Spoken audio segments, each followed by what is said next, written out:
For years, the Eastern Kern County courthouses, like the one in Mojave and this one right here in Ridgecrest, have been listed on the Judicial Council's 5-year infrastructure plan for replacement. Ridgecrest considered in critical need. But now plans have changed, and the community is challenging the decision to consolidate these two courthouses. Their biggest issue, they say, is the lack of consideration for the communities that this choice impacts.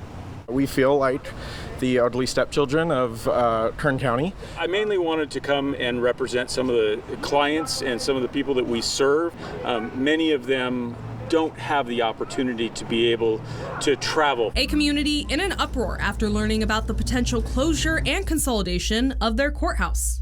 We were on the list, near the top of the list, for the replacement of our judicial center, which has been aged and needs repair. In a letter sent to the State Court Facilities Advisory Committee in January 2022, Judge Colette M. Humphrey, the presiding judge at the time, requested to combine the Ridgecrest and Mojave projects into a new East County courthouse. In her request, the new Ridgecrest courthouse would be withdrawn and combined with Mojave to create a 4-courtroom courthouse in the Tehachapi area. Once they closed the Lake Isabella Court in 2019, most all those cases except for felonies were brought to Ridgecrest. Now you're going to have people from Kern River Valley traveling over 100 miles and people from Ridgecrest traveling over 75 each way to go to court. Judge Humphrey cited staffing difficulties and difficulty moving inmates, as well as the potential to save approximately $32.7 million with the new project. 4-in-1 would drastically reduce judicial services in Ridgecrest. Prior to the request, email correspondence shows Ridgecrest city officials asking for the consolidation of the courthouses to be reconsidered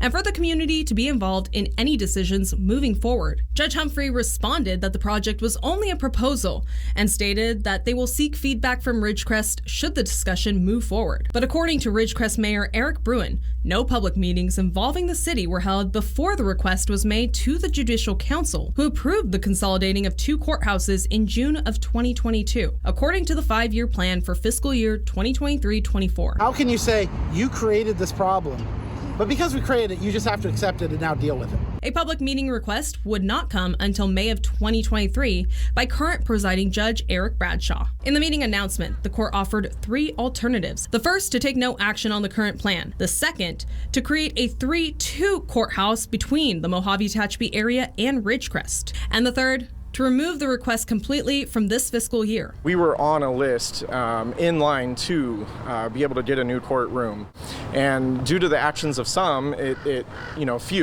seems like they're going to affect many. In his letter on behalf of the city of Ridgecrest, city manager Ronald Strand offered a 4th alternative: to reinstate both Ridgecrest and Mojave courthouses as immediate needs to the state budget. Without court, you don't have justice. You don't have justice, you don't have quality life. District Attorney Cynthia Zimmer wrote that the current consolidation plan would create undue burden on communities in East Kern and turn these literal desert communities into legal deserts. Zimmer also claiming that reducing the number of courthouses in East Kern sends the wrong message to crime victims. I don't think that they've taken in great consideration of the people and what their needs are. During the first of 3 scheduled information meetings, Judge Bradshaw addressed several justice partners, admitting that the original court's process was flawed. While filming of the meetings was not allowed, he said the human element in the 4-to-1 courtroom plan was not considered. He sees merit, however, in the idea, citing things like the need for judicial officers, for court reporters during felony cases, and the amount of funding already put into the project. I really hope that Judge Bradshaw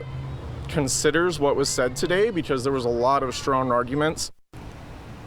Now, Judge Bradshaw says that the Judicial Council has several meetings scheduled throughout the month of June in which he plans to present some of these considerations in hope of providing a better option for the community. However, the city of Ridgecrest says that they hope no matter what plan moves forward, they want a commitment that their courthouse will not be set aside throughout this effort. Reporting in Ridgecrest, I'm Veronica Morley, 23 ABC, connecting you.